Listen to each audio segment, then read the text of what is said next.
السلام عليكم ورحمة الله وبركاته.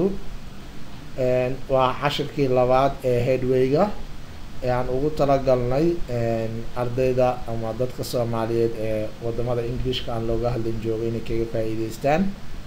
Casharkeena maanta sida ka muuqato hortiina waxa uu ka hadlayaa wax loo yaqaano this is.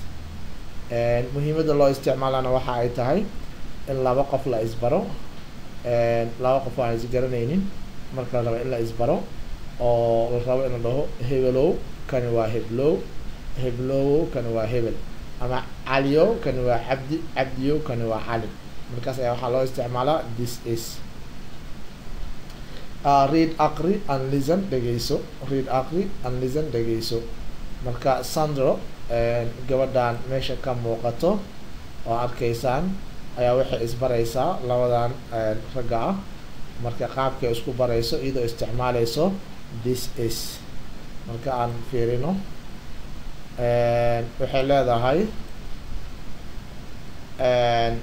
this is.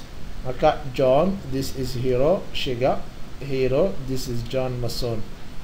John, this is hero, Jono kan waa hero, hero, this is John, hero kan waa John. Haddii aan magacyada bedelno waxaan dhihi karnaa Ali, this is Ali, this is Abdi, Abdi, this is Ali. Haddii aad qofka magaciisa inaa aabiis aa sheegto kale waxaad dhihi kartaa marka Ali, this is Abdi Ali, Abdi, this is Ali Abdi. So like micno badan ma soo kordhinayso magaca aabaha in la sheego, laakiin haddii aad magaciisa oo keliya ku ekayso waa isku caadi. Marka Ali, this is Abdi, Abdi, this is Ali. Ama sida ayagu ugu qoran John, this is hero, Shiga, hero, this is John Mason. Marka labada qof marka la isbaro kadib ayaga ayaa isla hadlaayo hello John, hello hero, waa hello Abdi, hello Ali. Sidaas oo kale marka aan ku celiyo this is. This is macnaheedu waxaa waaye kani waa. This is kani waa.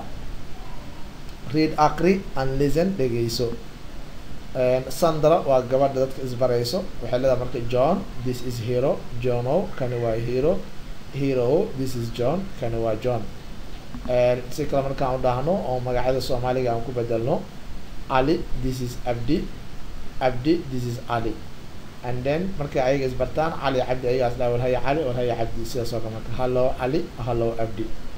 Marka listen, dhegeyso and repeat, ku celi marka inta aan sheego kusoo celi adigoo dhehaysa this is. Read and listen. John, this is hero, hero, this is John. Hello John, hello hero. Listen and practice. So marka qofka kuugu horeeyo ee aad rabto inaad laba qof isbarto eragaas isticmaal. Marka practice in a group of 3 waxaa laga rabaa marka meelahaan banaan inaad buubuuxiso.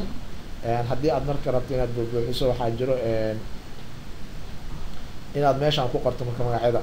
Waxaan leedahay marka Ali, this is Abdi, Abdi, this is Ali. So Aliyow kan waa Abdi, Abdiyow kan waa Ali. Saas oo kale Ali, this is Abdi. Inta marka waxaa galaya Ali, inta waxaa galaya Abdi. Abdigi halkaan gelisay ayaan soo gelaya markaas waxaa leedahay Abdi, this is Ali. So Ali, this is Abdi, Abdi, this is Ali. Marka labada qof aad isbartay kadib ayaga waxay isdhaa marka hello Abdi, hello Ali.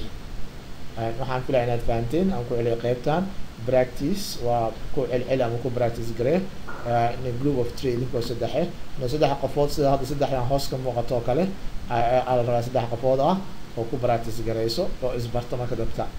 Marka waxay noqonaysaa Ali, this is Abdi, Abdi, this is Ali. So marka hello Abdi, hello Ali. waxaan filaya inaad fahanteen insha Allah. waadna mahadsantihiin intii aan casharkeena kale dib u kulmi doono. hada wabillahi tawfiiq.